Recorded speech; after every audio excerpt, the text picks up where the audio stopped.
Il y a quelque temps, je me suis rendue à l'exposition La Bourse de commerce à Paris.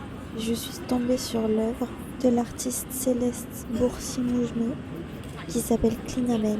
Cette œuvre, elle s'appelle comme ça parce que le mot clinamen vient de la physique épicurienne et désigne le mouvement aléatoire des atomes. À travers cette œuvre, l'artiste, elle a voulu représenter le mouvement aléatoire et elle a choisi de positionner des bols en porcelaine blanche qui s'entrechoquent et créent des notes de musique.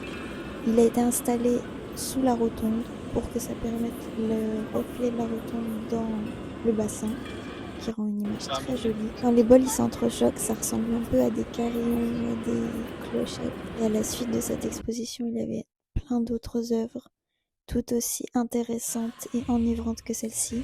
Je vous laisse du coup regarder ça d'après vous et de profiter de cette exposition qui s'est terminée le 25 septembre 2025.